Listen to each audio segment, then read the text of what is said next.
Erev Tov à toutes et à tous. Cette semaine, nous allons parler de Parashat Korach.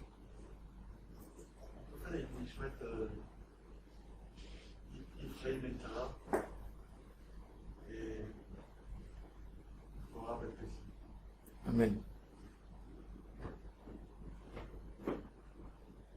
Nous allons parler du sujet de Korach.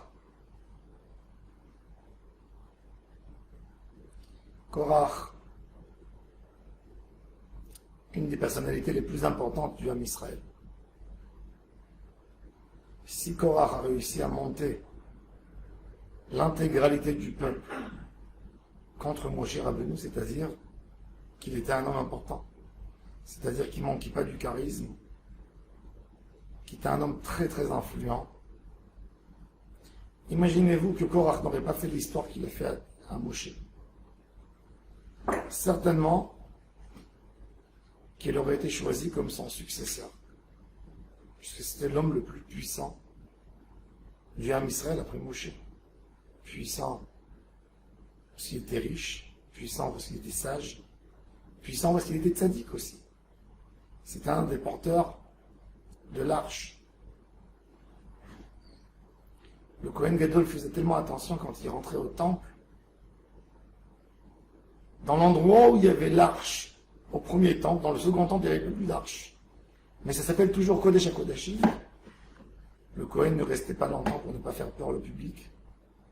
On lui attachait des chaînes sur les pieds parce que il risque de ne pas être concentré dans sa prière et mourir sur place. On peut le tirer. Ça, c'est dans le second temple où il n'y a pas d'arche. Alors imaginez-vous le premier et imaginez-vous celui qui porte l'arche dans les voyages, dans le désert. Korach, un des porteurs de l'arche. Il a fait une machloquette terrible contre Moshe Rabbeinu et Aaron HaKohen. Les conséquences de cette machloquette étaient tellement lourdes que même des bébés qui têtent de leur mère sont morts. Comme que la Gemara nous dit, regarde à quel point la machloquette, la dispute, elle fait du mal. Un homme est puni sur des avérotes entre lui et Hachem, pas moins de 20 ans. Karet, pas moins de 20 ans. Les autres pénalités, 13 ans et plus, c'est majeur. Et là, il y a eu même des bébés qui sont partis, qui ont été avalés dans la terre.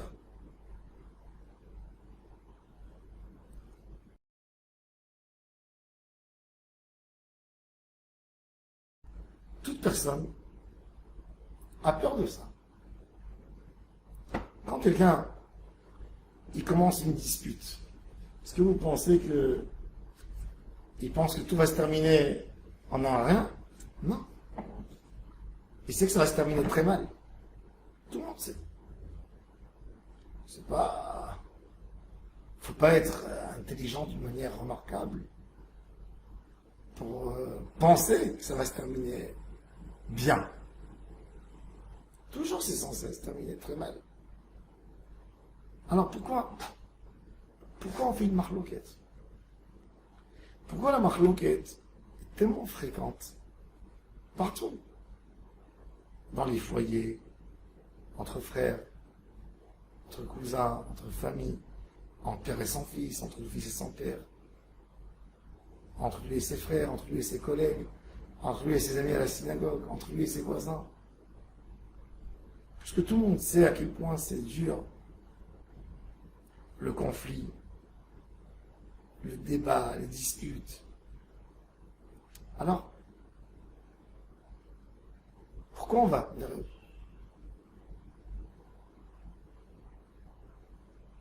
J'ai connu un homme, un grand homme, qui disait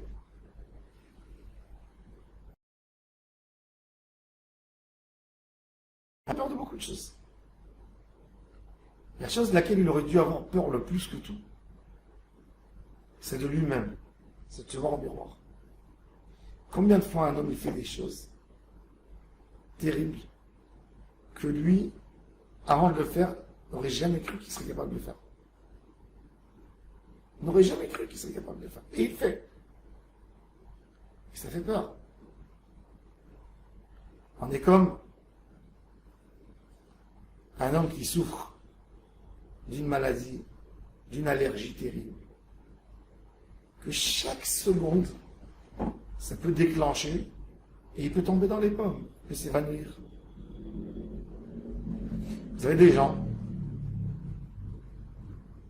qui peuvent rentrer dans un restaurant, sentir une odeur, ils peuvent mourir.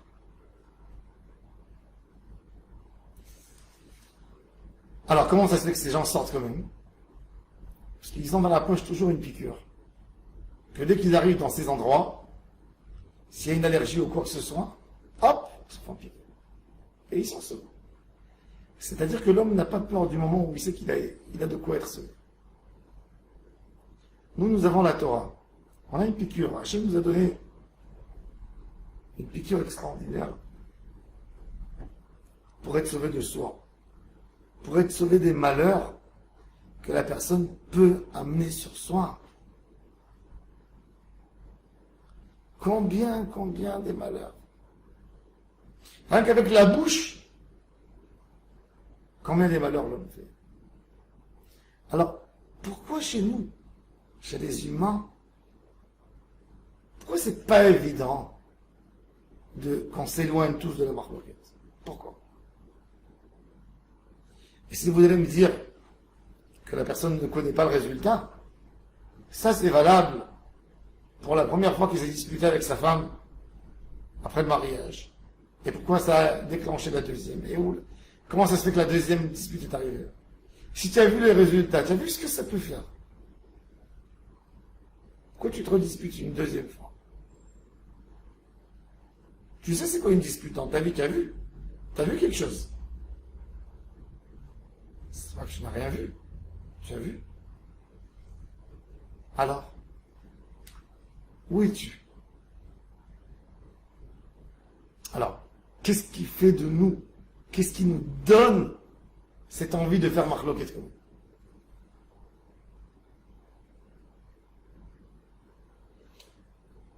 nous? Le hikar de tout, c'est la gava. Mais la gava, cette gava, elle a plein de formes. Elle peut venir chez quelqu'un, vous pouvez voir quelqu'un avec habillé en chiffon, et il peut se disputer. C'est-à-dire que même lui a une gava. Il appelle sa gava sa dignité. Il lui donne des noms. Sa moralité, tout ce que vous voulez. Sa petite fierté. Pas fier dans le sens du terme, un homme fier. Et on se trouve des éléments pour lesquels nous ne sommes pas capables de nous taire. Et ça, c'est un grand mensonge qu'on se fait. Qu'on n'est pas capable de supporter l'autre. Parce que ce qu'il a fait, c'est insupportable. Et la question qui se pose, c'est est-ce que tout ce que l'homme fait, c'est supportable? L'homme se supporte à lui. Il supporte celui qu'il aime. Mais il n'est pas prêt de le supporter quoi que ce soit qui le gêne. Sauf s'il a des minutes.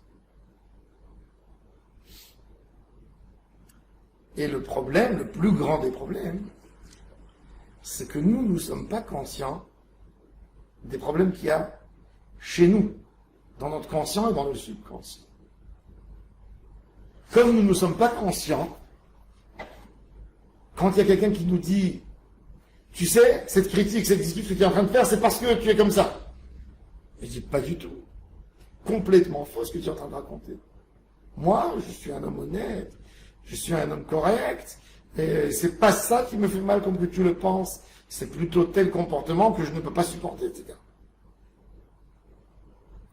Mais tout vient d'une gava de vouloir être celui qui a le dernier mot à dire.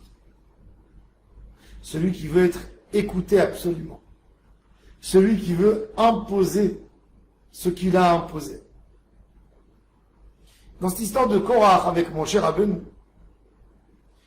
s'accroche à une phrase très simple. Vous avez dit que je ne suis pas un homme avec les épaules pour être un leader, mais vous avez raison, à 100%. Que mon frère Aaron ne mérite pas d'être Kohen Gadol, pour moi il mérite, mais si pour vous il ne mérite pas, peut-être que vous avez raison. Moi je suis rien, mais c'est Hachem qui a dit, c'est tout. Moi je n'ai rien, vous voulez, moi je vous signe sur la lettre de démission. C'est pas moi. Mon cher Rabbeinu, pas en un seul moment, il dit « J'ai des capacités que vous n'avez pas ». Il gère cette grosse crise avec tellement de hanava quand le peuple veut sa tête.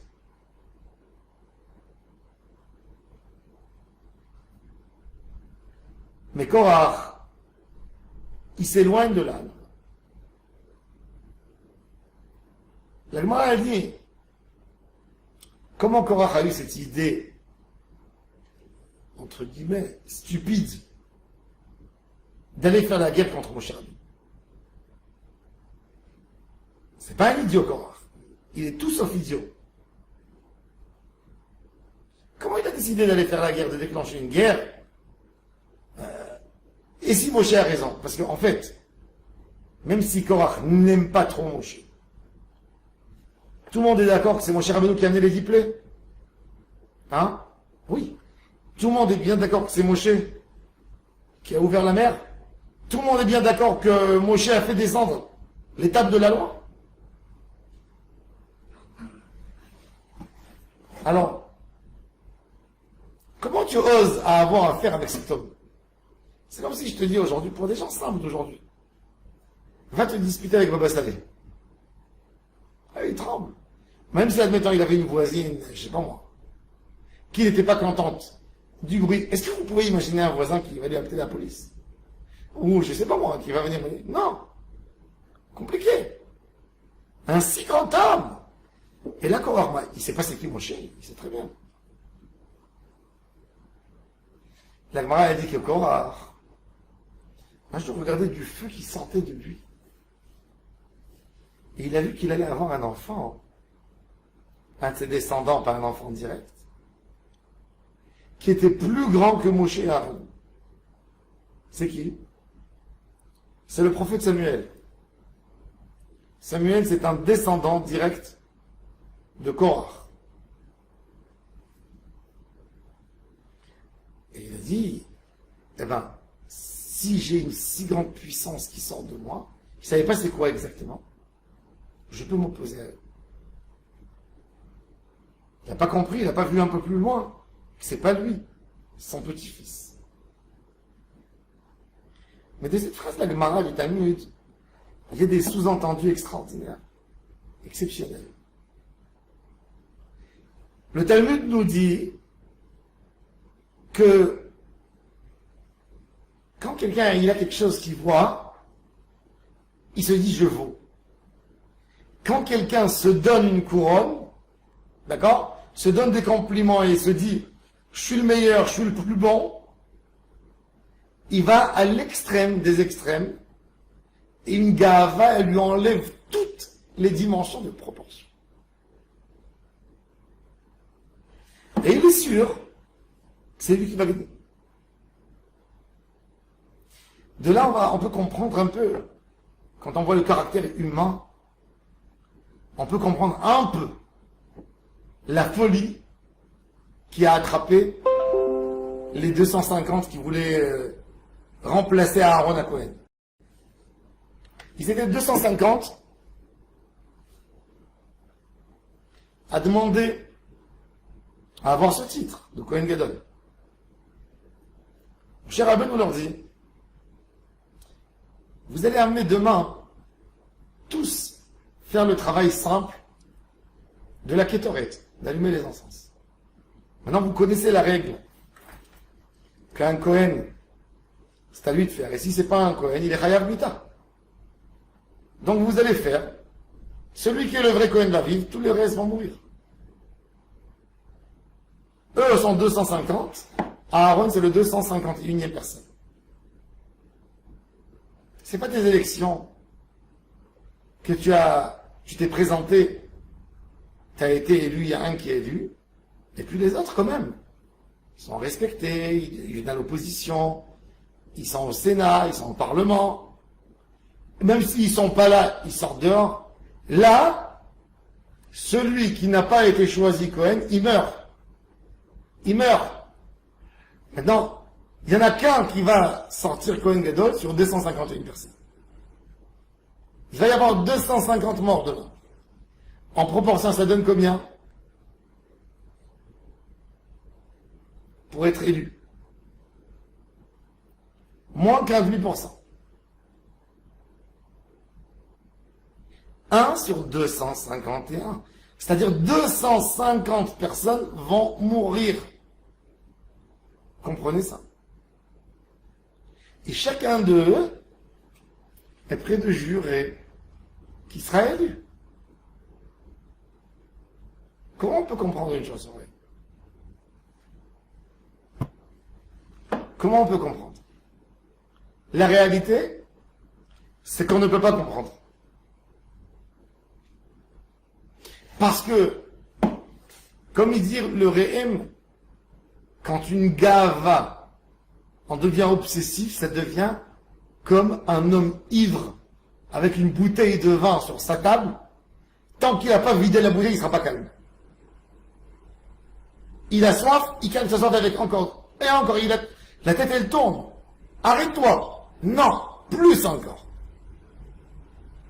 Ta'ava, c'est pareil. Kavod, c'est pareil. Hakina, Ta'ava, Ve'a Kavod, c'est des choses qu'on ne peut pas gérer. Motzim et Ta'adam Minaolam.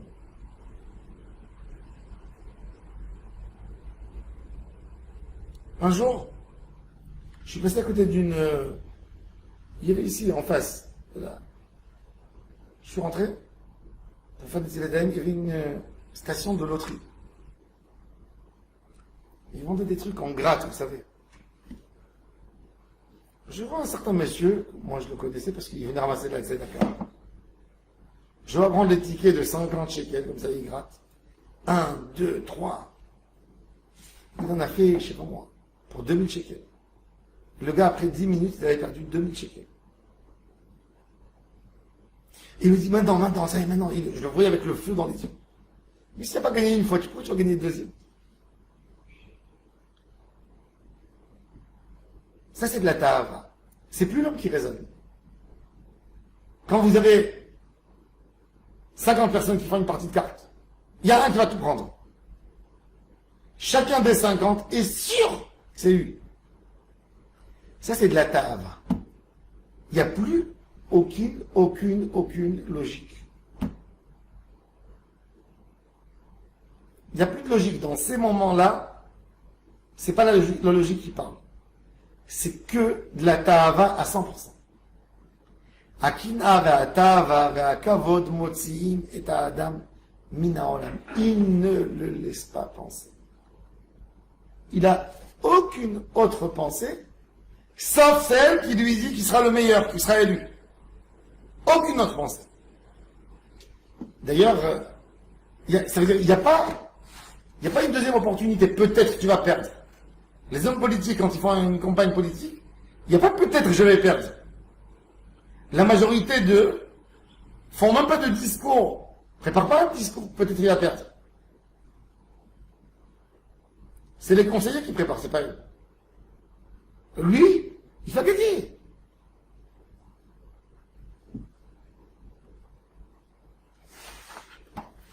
Le jour des élections, il y a moins d'un an, je passais dans la rue et j'ai vu un homme qui se présentait au Parlement israélien. Il était dans la rue en train d'essayer de convaincre des gens. Et je le regarde, je lui dis, à ton avis, combien de personnes vont voter pour toi? Il dit, d'après les grandes idées que je représente, Minimum 200 000 personnes. Minimum. Combien il a reçu de voix? 204 voix. Des gens qui l'ont cru que, bon, c'est déjà bien. 204, c'est plus qu'une synagogue.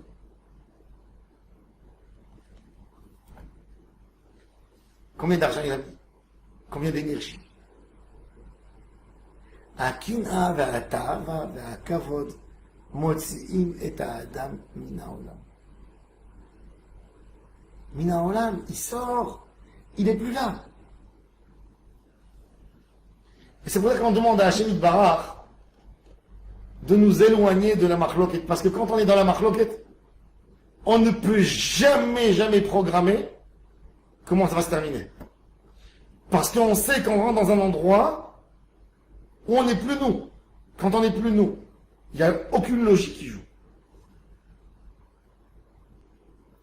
Et c'est pour ça qu'il faut tellement s'éloigner de la marloquette, parce que c'est immaîtrisable. Elle rentre dans le cadre des choses qui sont immaîtrisables. Mon cher Rabbeinu, dans la Torah, il a dit à la tribu de Korah, au Korah et à tous ses amis, attendez demain matin, banquier, demain, Viyoda Adonai et Asher Lo Hashem va vous montrer. Rachid dit, il amène ici le Midrash, que mon cher Rabbeinu a eu peur pour eux, qui vont mourir. Il a voulu les faire descendre de l'arbre. Donc il leur a dit, demain matin, et patience, jusqu'à demain matin, on continue le débat. Et bien, Korah n'était pas parti dormir la nuit. Et c'était ça son malheur. S'il serait parti dormir la nuit, il aurait fait tchouva demain matin. Comme ça, il dit le Hari Akadosh. Il est resté exprès réveillé toute la nuit pour ne pas faire tchouva. L'homme, il a en lui ce côté tellement méchant, tellement destructif. C'est rare quand l'homme se dit et se répète 100 fois qu'il a ça en lui, et qu'il a besoin de vérifier. Parce qu'il ne sait pas comment il va continuer. Comment il va terminer, il ne saura jamais. Donc il faut étudier du moussard tout le temps.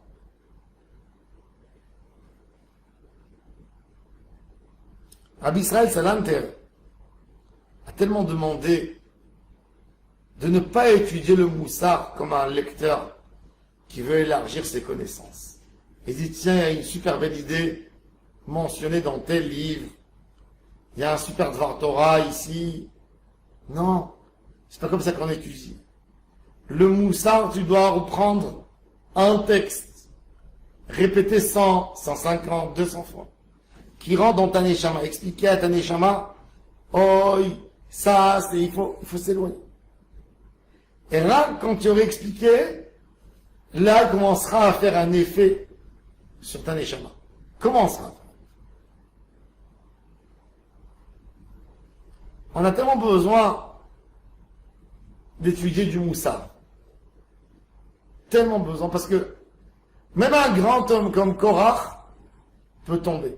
Si un grand homme comme Korach peut tomber, nous aussi on peut tomber.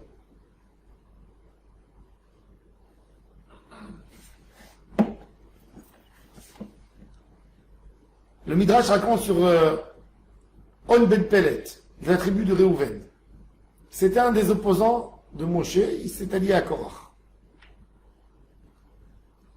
Et il est rentré à la maison, il a dit à sa femme, tiens, on va faire descendre Moshe du pouvoir, ben, il y a maintenant une super manif, ça y est, c'est en train de prendre. Sa femme, elle l'a regardé, lui a dit, mon mari, que Korach prenne la place de Moshe ou que Moshe reste, toi, tu resteras toujours dans la même position. Tu resteras dans ton job, haut fonctionnaire d'État, mais tu ne seras jamais Premier ministre. Alors pourquoi tu te mêles? Pourquoi tu te mêles? Il a dit, je me suis déjà engagé. Il a dit, non, ça c'est rien, moi je ne te laisserai pas partir. Et la Gemara a dit, qu'est-ce qu'elle a fait? Elle a découvert sa tête, et Korach n'est pas rentré, et elle a sauvé son mari. Mais elle a sauvé en lui donnant une réflexion. Du moment où il n'est pas pu sortir, automatiquement il a compris le message. La majorité des marloquets, des débats, des différents avis et des diversités, ce qui nous partage sont des choses que si on n'en parle pas, on comprend que c'est vivable. Mais si on s'occupe et on s'occupe et on s'occupe et on s'occupe, c'est là où on tombe.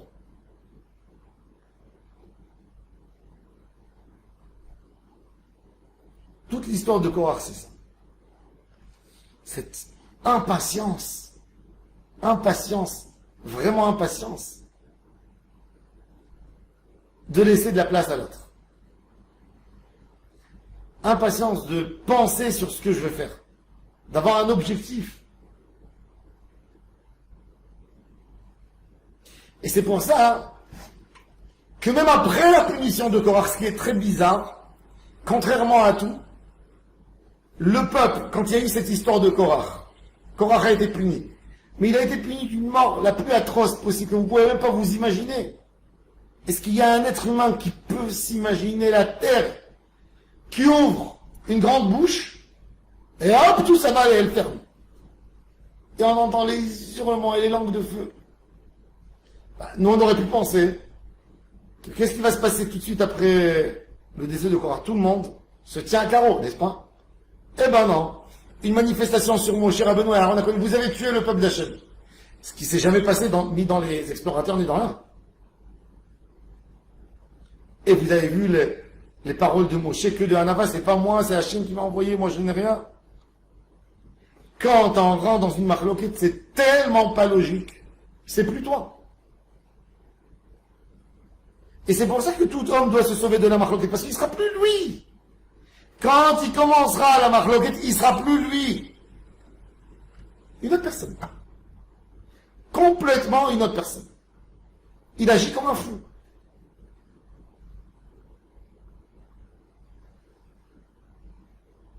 Je l'ai dit souvent, je disais à mes élèves quand je les voyais se disputer, je leur disais, imaginez-vous qu'il y a quelqu'un qui vous filme maintenant avec une vidéo, il vous le montre.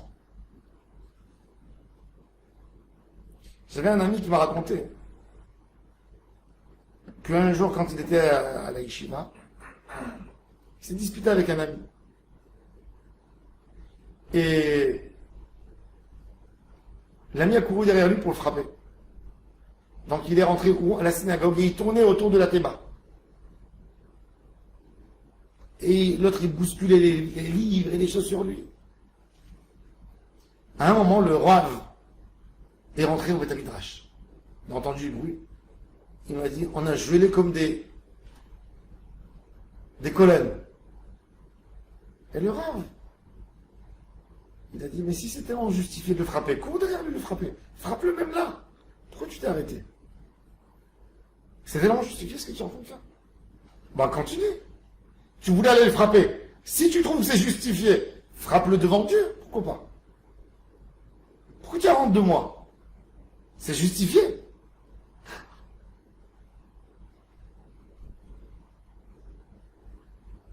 Combien de fois des gens font des choses terribles, terribles.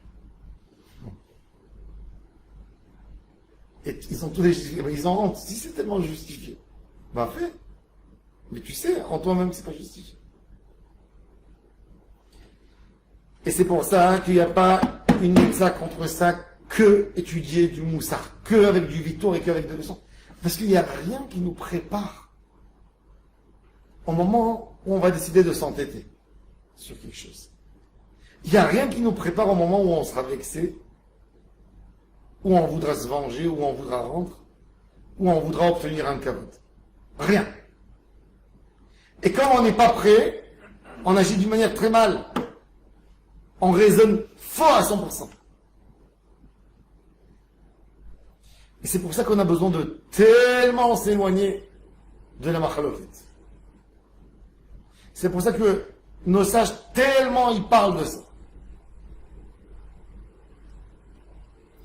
Et comme on a dit, Parashat Korach, il a fait une hydreshet.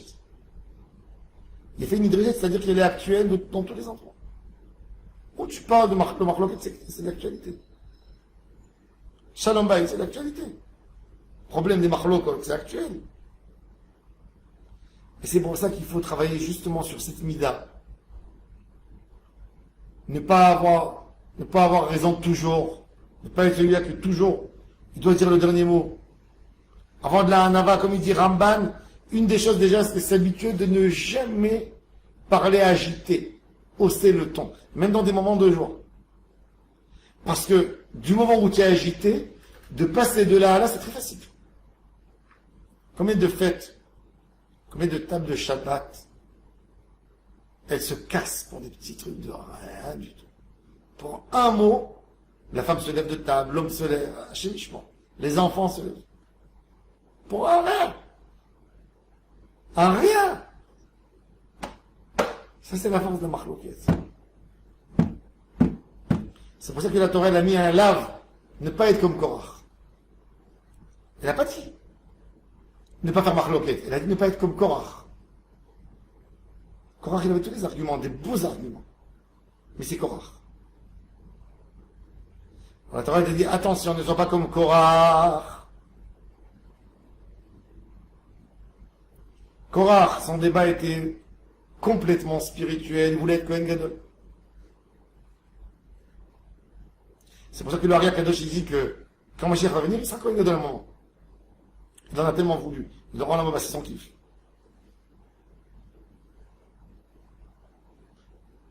Nous, quand on fait des disputes stupides sur rien, pas pour être Kohen Gadol, pour s'asseoir le premier dans la voiture. Pour dire un mot qu'on soit considéré. Combien il faut avoir peur de ne pas tomber? Et il n'y a rien à faire. Il n'y a pas un soin après. Il n'y a qu'un soin avant. Il n'y a pas de soin après. Malheureusement. Il n'y a qu'un soin avant la marloquette. La marloquette, du moment où elle s'est ouverte, il n'y a plus rien.